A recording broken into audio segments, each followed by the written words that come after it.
You had this experience that, I mean, I think is absolutely mind-blowing. You were in a production in London with the great Vivien Leigh, and you became friendly with her. And at one point, they are showing Gone with the Wind.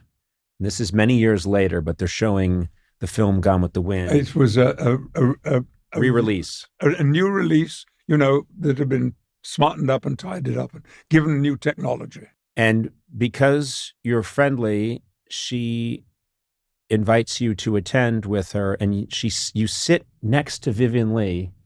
You sit next to Scarlett O'Hara as you watch Gone with the Wind, which is an experience that I'll never meet anyone else who's had that experience. It's absolutely, it's sitting with Orson Welles and watching Citizen Kane, and you said at some point you could see that she was crying. Yeah. What happened?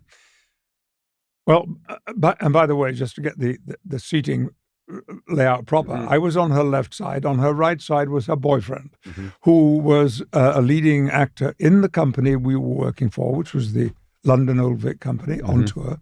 We were only on tour. We didn't ever play in London. And first of all, this invitation was wonderful. The reason being that I was the humblest member of the company. I had been a last-minute inclusion. 2 days before rehearsals began, I got this offer. And the producer, the working hands-on producer, was a very unpleasant individual. He chose me as his one to go for. And he did once say in front of the whole company, "Patrick, we're doing this in honor of billing, and you're at the bottom. So sit down."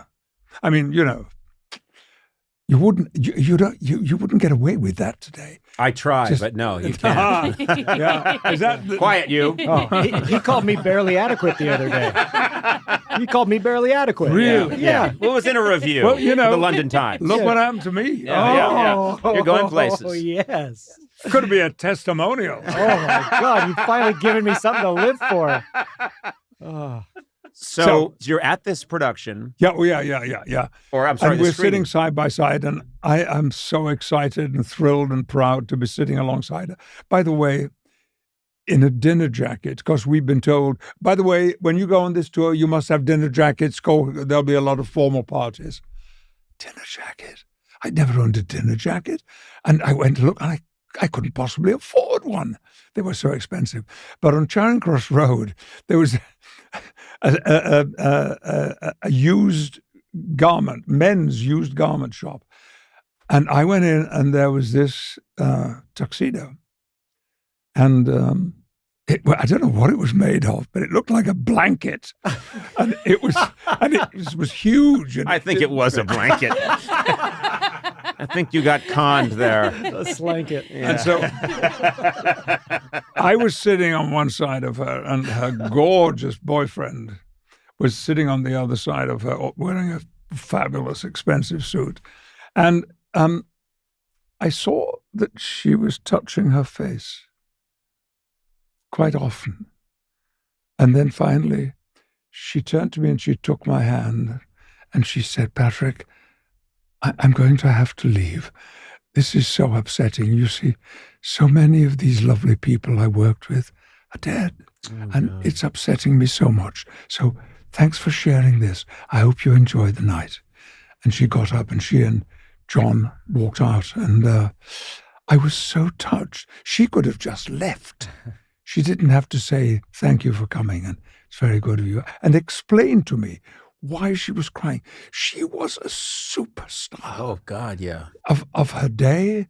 There was no actress today that's ever been bigger than Vivien was. And 2 Academy Awards, I think, as well. It wasn't just that she was fabulous looking or that she was a very, very nice person, but she had a temper. Yeah. I saw her once. There was a wonderful actress who I cannot name, but she is dead too, who was playing a character and she had a leading role, very important roles. And during the curtain call one night, she was on one side of Vivien and John was on the other side. I was at the back on another row. And as this other actress leaned forward, I heard her say something to the other person who was leaning forward with her. I didn't hear what it said, but as she was standing up, Vivien, who had just been presented with a bouquet of flowers, lifted it up and hit her across the face with the bouquet of flowers. For speaking. Yes. But apparently she had said something that Vivien didn't like. And she erupted. Then later on, we learned that she had illnesses, and they were very problematic. And indeed, I think 8 years later, she died of this. I believe she might have had tuberculosis or something like that. Yes. I think it was a lung issue. Yes, Yeah. and she also had, what do they call that thing that goes up and down? Anyway, she had it. So she had bad couple of days and a week of wonderful days and then a bad couple of days. And when she was having the bad days, you know what?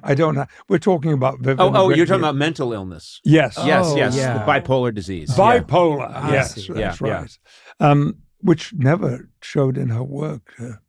Anyway, it was a great privilege to have known her, and she was so kind. And I celebrated my 21st birthday through a party, and she came to it. Oh, my God.